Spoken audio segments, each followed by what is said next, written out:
الشیطان الرجیم من ہمزه ونفخه ونفثه بسم اللہ الرحمن الرحیم رب اشرح لي صدری ويسر لي امری واحلل عقدة من لسانی يفقهوا قولی رب زدنی علما اللهم فقهنا في الدین سبحانك لا علم لنا الا ما علمتنا انك انت العلیم الحکیم رب یسر ولا تعسر وتمم بالخیر وبك نستعین۔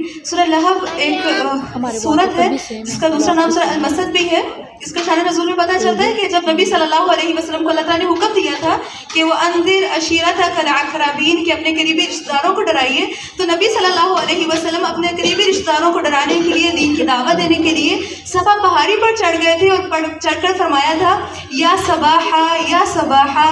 تو اس آواز کو چونکہ خطرے کی علامت سمجھا جاتا تھا، یہ آواز سنتے ہی سب لوگ دوڑے اور اکٹھے ہو گئے۔ تو آپ صلی اللہ علیہ وسلم نے اس ٹائم پوچھا کہ اگر میں تمہیں بتاؤں کہ پہاڑ کے پیچھے کوئی لشکر ہے جو تم پہ ابھی حملہ کر دے گا تو کیا تم میری بات کو مان جاؤ گے؟ تو لوگوں نے کہا تھا کہ ہم تمہاری بات کو کیوں نہیں مانیں گے، ما جربنا علیک کذبا، کہ ہم نے تم پر آج تک کسی قسم کا کوئی جھوٹ بولتے نہیں دیکھا، ہمیں تم پر کوئی شک و شبہ نہیں، ہم تمہاری بات کو فوراً مان جائیں گے اگر تم یہ کہو گے کہ اس پہاڑی کے پیچھے کوئی نہ کوئی لشکر ہے جو حملہ کرنے والا ہے۔ تو آپ صلی اللہ علیہ وسلم نے فرمایا فإنی نذیر لکم بین یدی عذاب شدید، میں تمہیں ایک سخت عذاب سے ڈرانے والا ہوں جو بہت جلد تم تک پہنچنے والا ہے۔ یہ سن کر ابو لہب نے کہا تھا تبا لک، تمہارے ہاتھ ٹوٹ جائے تمہارے لیے ہلاکت، تبا لک تمہارے لیے ہلاکت ہو، تمہارے لیے بربادی ہو۔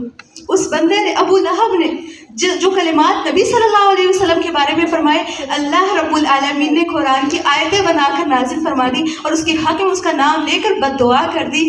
قرآن کا ایک اصول ہے، اللہ رب العالمین کی ایک سنت ہے کہ اللہ رب العالمین نے جب کسی انسان کی اسپیسیفک برائی کا ذکر کیا قرآن میں تو اس کا نام نہیں لیا۔ ولید بن مغیرہ کے بارے میں بہت سی آیتیں لیکن ولید بن مغیرہ قرآن میں نام نہیں ہے، لیکن ابو لہب وہ شخص ہے جس کا اسپیشل نام لیا گیا اور فرمایا بسم اللہ الرحمن الرحیم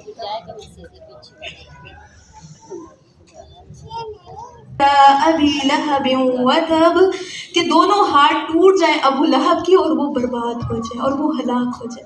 یہی وہ شخص ہے جس نے اللہ کے نبی صلی اللہ علیہ وسلم کے بارے میں کہا تھا کہ محمد صلی اللہ علیہ وسلم ہلاک ہو۔ اللہ رب العزت نے فرمایا ابو لہب ہلاک ہو، اس کے دونوں ہاتھ ٹوٹ جائیں۔ دونوں ہاتھ ٹوٹنے کا ہرگز یہ مطلب نہیں ہے کہ فزیکلی ہاتھ ٹوٹے، بلکہ اس کا یہ مطلب بھی تھا کہ اس نے دیکھے ہاتھ قوت اور طاقت کی علامت ہوتی ہے، تو ہاتھ ٹوٹنے کا یہ مطلب تھا کہ اس کی ساری قوتیں، ساری طاقتیں، مال و دولت، ہر چیز اس کی تباہ و برباد۔ تو ایسا ہی ہوا۔ ملتا ہے کہ جب وہ فوت ہوا تھا ابو لہب کو ابو لہب اس لیے بھی کہا جاتا تھا کہ اس کا رنگ بڑا سفید تھا اور اس کی لال سرخ گالیں تھی جو چمکا کرتی تھی۔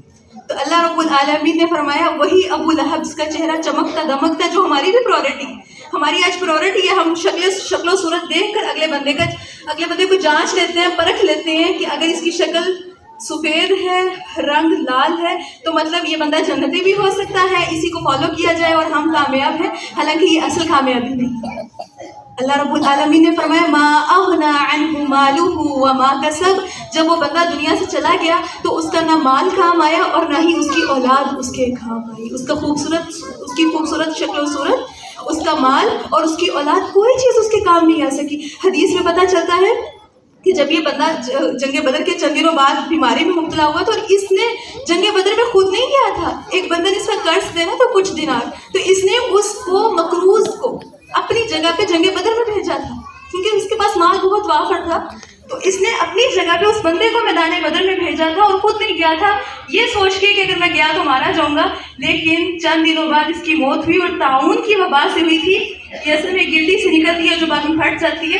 ملتا ہے کہ 3 دن تک اس کی لاش ایسے ہی پڑی رہی تھی، اس کے لڑکوں نے بیماری کے پھیلنے اور شرم کے خوف سے اس کے جسم پر دور سے پتھر اور مٹی ڈالے تھے، اپنے بیٹوں نے اس کو پکڑ کے دفنایا بھی نہیں، اس کے اپنے بیٹوں نے اس کے بعد مرنے کے بعد اس کے کام نہیں آئے۔ تو اللہ رب العالمین نے فرمایا ما اغنى عنه ماله وما كسب، نہ اس کے مال و دولت اس کے کام ہے اور نہ اس کی اولاد کام۔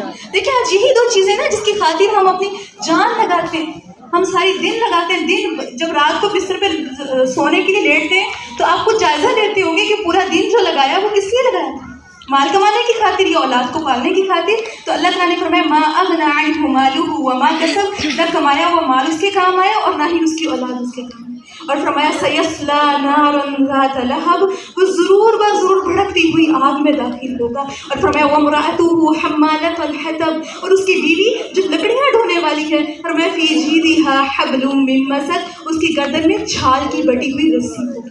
اس کی بیوی تھی جمیل ملتا اس کا نام تھا، اس کا لقب تھا.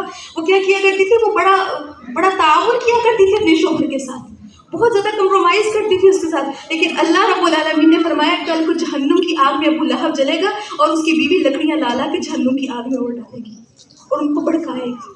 اور اتنا ہی نہیں، اس کے گلے میں ایک ہار ہوگا.